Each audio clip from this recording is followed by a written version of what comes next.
Subscribe my channel and press the bell icon. अस्सलाम वालेकुम viewers, कैसे हैं आप? उम्मीद है खैर आफियत से होंगे। वीवर्स, आज की इस वीडियो में हम बुखार के हवाले से बात करेंगे कि आम बुखार है या मौसमी बुखार है या मलेरिया बुखार है, तो इससे निजात के लिए कौन से हमारे पास इलाज होगा। तो आज की इस वीडियो में हम इसी टॉपिक पे बात करेंगे, जो कि मैंने इसका जो नोट बनाए हुए हैं, आप भी इसको नोट कर सकते हैं। इनके जो अज्जा हैं उनकी मकदारें वगैरह वो आप नोट कर लें, आप बना के तैयार रखें। तो आप मरीज़ को भी दें, अगर तबीब हैं ख़ुद भी इस्तेमाल कर सकते हैं। घर में किसी फ़र्द को तो यही आप नुस्खा दें। ज़ाहिर है बाज़ारों में आप डॉक्टरों के पास जाते हैं तो इतनी बड़ी फ़ीसें नहीं अदा कर सकते। तो आज के इस मॉडर्न जैसे कि सर्दी आ रही है तो मौसम तब्दील हो रहा है, तो बुखार हो रहा है, तो डॉक्टर तो हर किसी को डेंगू बुखार कह रहे हैं। हालांकि डेंगू बुखार और चीज़ है, आम बुखार और चीज़ है, वो फ़ीसें तो उतनी ले रहे हैं। तो ऐसा मेरे साथ भी गुजर चुका था, इस वजह से मैं कहा चलो आपको भी एक वीडियो में ऐसा कुछ बता दूं। तो अगर आम बंदा है या मरीज़ तबीब है वो मरीज़ को दे तो उसको भी फ़ायदा है। सभी को जिसको इस्तेमाल कराएँ, औरतें हैं मर्द है, छोटे हैं बड़े हैं, इसी नुस्खे को आजमाएँ। तो इसमें सबसे पहले अज़ा की तरफ आते हैं। सबसे पहले आपने अज़ा लेना है, गलो खुश्क लेना है। गलो खुश्क साफ़ सुथरी लेकर कूट कर आटा निकालें, मैदे वाली छाननी या कपड़े से छान लें। ये आटा आपके पास 50 ग्राम होना चाहिए।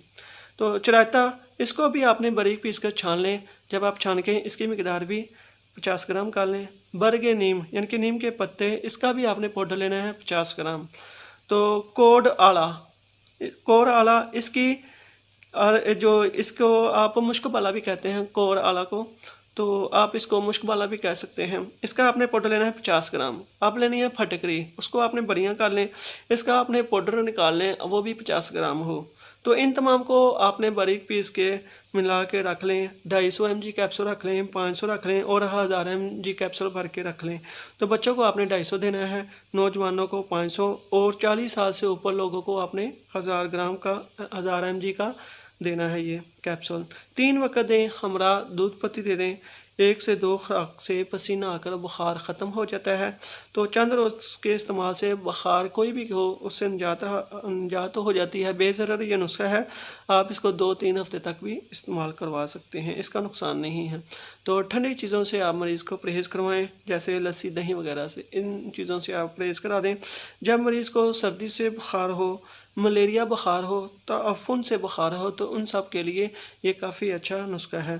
गर्म पानी से भी दे सकते हैं, गर्म दूध पत्ती से भी दें।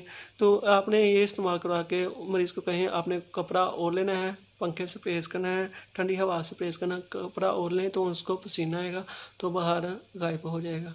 तो व्यूअर्स, आज के इस वीडियो में इतना ही। उम्मीद है ये वीडियो भी आपको पसंद आई होगी। मिलते हैं नेक्स्ट वीडियो में, तब तक दुआ में लाजमी याद रखिए। जज़ाकल्लाह खैर। Press the bell icon on the YouTube app and never miss another update.